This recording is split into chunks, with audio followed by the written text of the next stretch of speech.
Very energetic.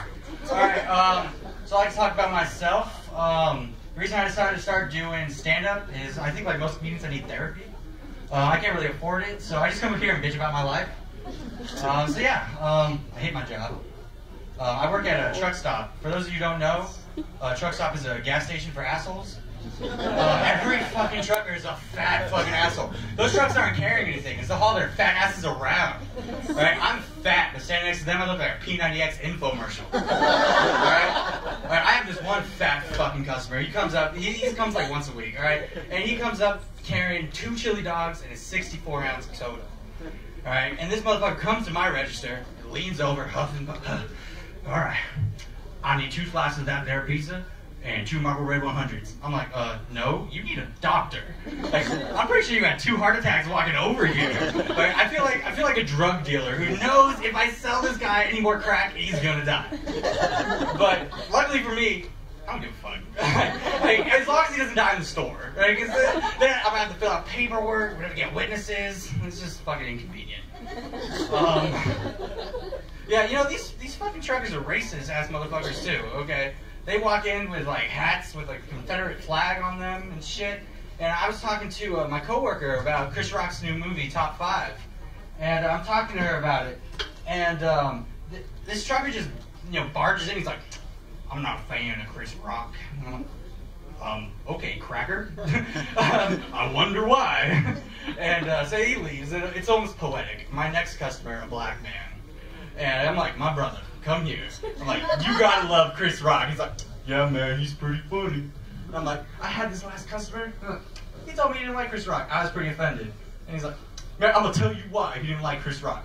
Then he looks away and pauses. Like he's about to say something profound of what it's like to be a black man in America. And he looks back at me and he says, the reason he didn't like Chris Rock? Because he don't think he's funny. Like, what? That's like I'm watching an infomercial, and it's like, oh, I spilled something on my leather sofa. How am I going to clean this up? I'm going to tell you how to clean this up. Paper towels. All right, then. So, I fell in love recently. Woo! Yeah, thank you. So she put me in the friend zone. Yeah, yeah, you know what sucks about this is I have to work with her. I see her, like, all the time. And, when you're working with people, rumors, they spread around really fast. And the latest rumor was that she was fucking the boss.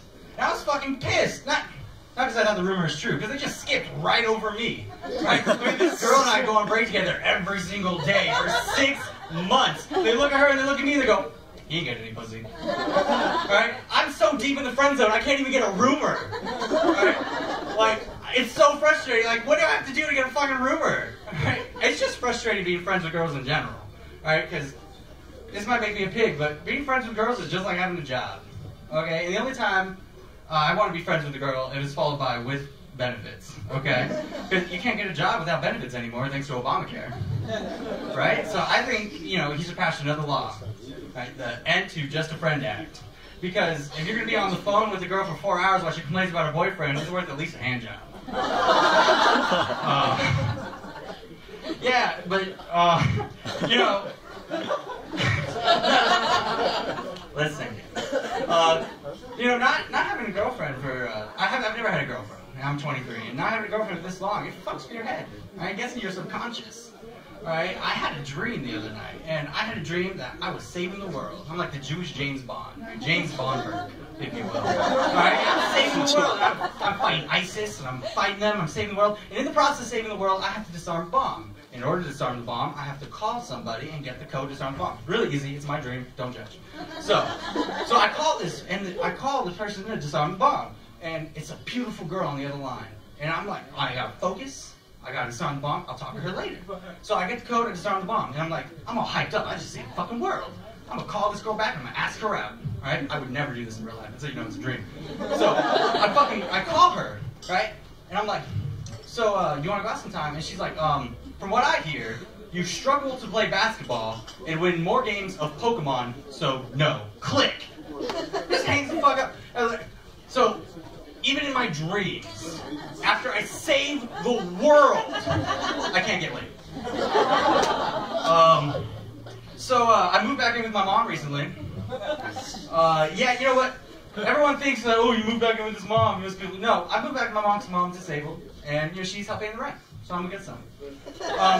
But being disabled gets a bad rap nowadays. But my mom's on disability because she's fucking crazy. Okay, I mean I've known my mom's crazy since I was like 8. There's this one time my mom picked me up from school, and she's taking me home from school, and these 13-year-old kids riding their bikes in the middle of the street. My mom's driving, and she kindly honks and she gets them to move out of the way. They don't move out of the way. They look over and they go at my mom. I looked at my mom. I was 8, and I knew this shit was going down. Okay. My mom rolls down the window. She's like, I'm gonna fucking kill you, and I'm gonna tell your parents. I'm like, whoa, Mom, you can't do both of those things. It's kind of a one or the other deal. Alright, you either kill them or you tell their parents. But, like, luckily, the kids got away. Okay, but, because my mom would murder those kids. Anybody want to guess what her job was? Preschool teacher. Alright, but yeah, one more thing about living with my mom. Something I forgot about living with my mom was chores. Anybody else remember chores? My chores are a little different now. When I moved out at first, my chores were like, oh, vacuum the room, make your bed, empty the dishwasher. Now my chores are like, you see that tree over there? I'm like, yeah? I want you to cut it down. I'm like, what? Yeah, I want you to get rid of that tree. I'm like, do I look Mexican to you? Like, I'm Jewish. If you need help with your taxes, I'm game, but I'm not going to cut down a fucking tree.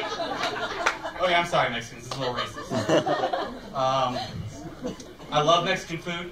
I love Mexican women. I hate Mexican music, but I love Mexican women. Okay, you know what? That's a lie. I really like El Salvadorian women, but I really don't know what the difference is. It's all chips and salsa to me. I thank you guys. My name's Goldberg. Have a good night.